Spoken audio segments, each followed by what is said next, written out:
بسم الله والصلاة والسلام على رسول الله. السلام عليكم ورحمة الله وبركاته.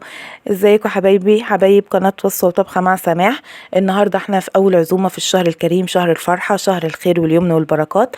العزومة بتاعتنا النهاردة عبارة عن اكلة اسماك وسي فود. بس قبل ما نبتدي ما تنسوش اللايك والشير، واللي ما اشتركش معانا في القناة يلا يشترك ويفعل زر الجرس.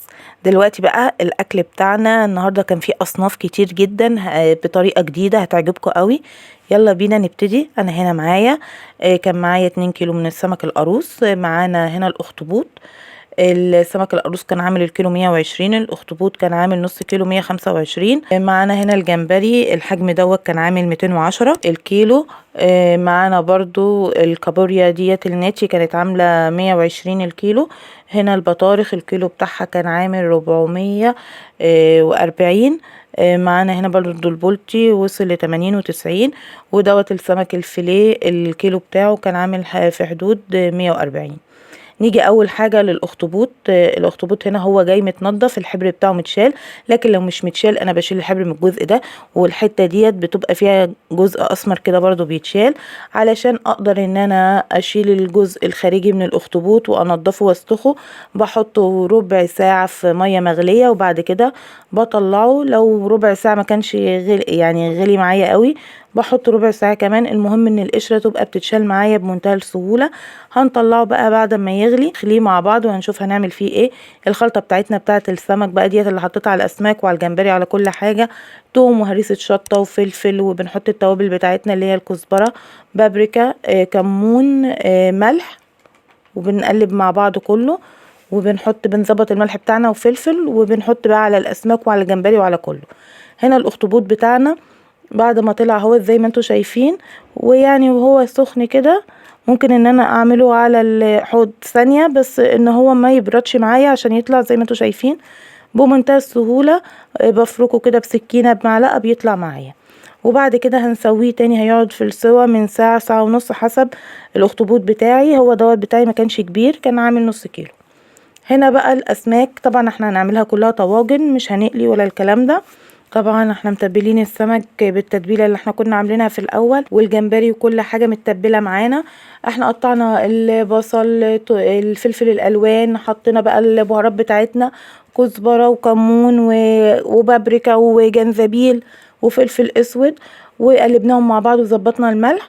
وحشينا بيهم بقى كلهم السمك اللي كان معانا دخلناه في الحشوه من جوه. البهارات بتاعتنا اللي حطيناها عليها: كمون وكزبره وفلفل اسود وجنزبيل وهريسه ومستردة وعصير ليمون وزيت.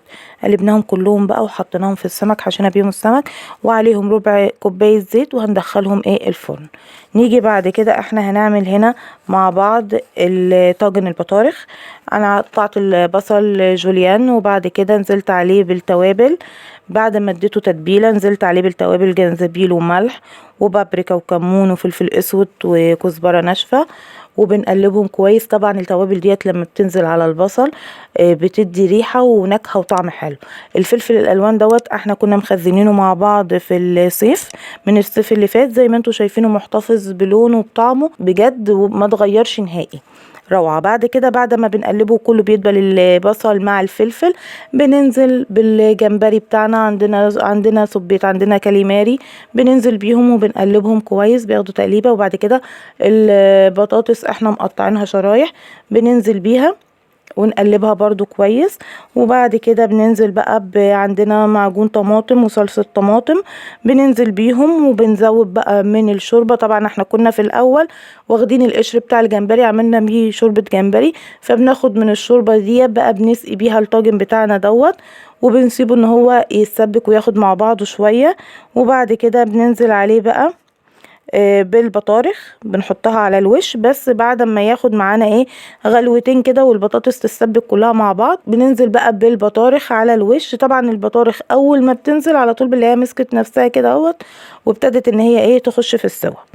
بنسيبها شوية على النار وبعد كده بنقلبها في طاجن بايركس. في طاجن انا كده كده حطيتهم في طاجن فخار. بعد ما خدوا السوا قلبتهم وظبطتهم ودخلتهم الفرن معانا. زي ما انتوا شايفين الشكل بتاعنا دوت هيخلص، ياخد الغلوة بتاعته بيخش الفرن لغاية ما بيكمل سواه في الفرن. وبعد كده هنشوف بقى لما الحاجة هتطلع من الفرن هنعمل فيها ايه. نيجي بعد كده لشوربة السي فود. انا نزلت بالزيت، وطبعا انا كنت متبله الجمبري ومتبله كل حاجه. هننزل بقى بالجمبري وبالكريماري اللي كان معانا وبنديله تقليبه حلوه كده. وشوربه السي فود دي تعملوها بالطريقه اللي انا بقول لكم عليها ديت، الكل كان يعني ما اقولكوش مهبول عليها. هنقلبها كويس قوي. وبعد كده بننزل بالشوربه بتاعتنا اللي هي كانت معموله برضو من قشر الجمبري. الكابوريا ديت احنا كنا برضو عملناها، حطينا جزء من الخلطه، خدنا بس تشويه يعني شويناها على النار كده على طول، في اقل من 10 دقايق كانت مستويه. نزلنا بالكابوريا. طبعا اخر حاجه بتنزل السمك الفيليه وصوابع الكابوريا لان دول ما بياخدوش سوا. نزلنا بكل حاجتنا وقلبناها. وبعد كده بننزل عليها بالكريمه اللباني، بنظبط الملح بتاعنا، ولو عندنا لبن رايب بتديها طعم ونكهه رائعين. دوت الاخطبوط بتاعنا بعد ما كان استوى. بعد كده بعد السوا بصوا بمجرد ما بتمشي بايدك على الدراع بتاعه كده بتلاقيه طلع كل حاجه فيه. الشكل بيبقى زي ما انتوا شايفين ابيض كله.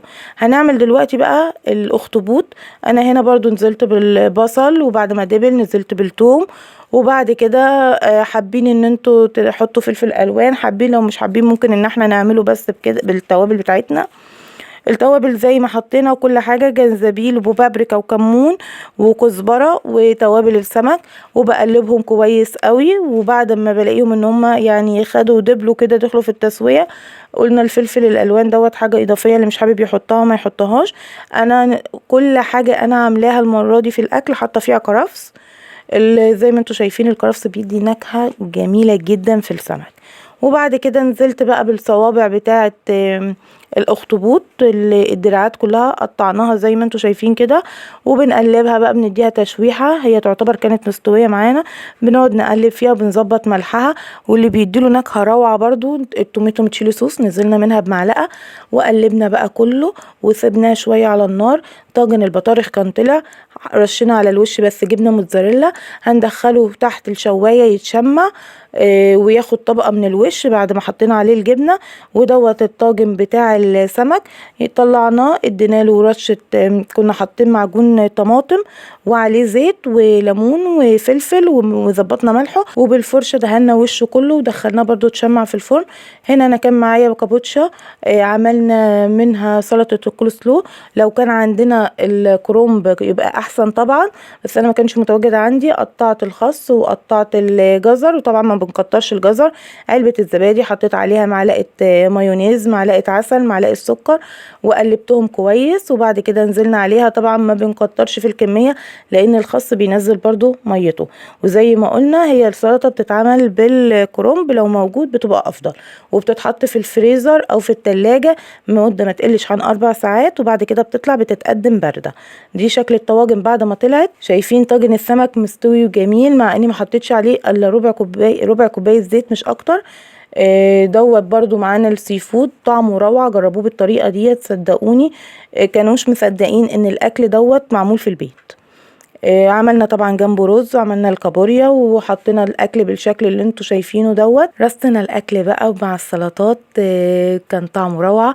جربوا الطريقه ديت وقولوا لي رايكم في الكومنتات. وكل سنه وانتوا طيبين، وما تنسوش اللايك والشير والاشتراك في القناه عشان يوصلكم كل جديد معانا.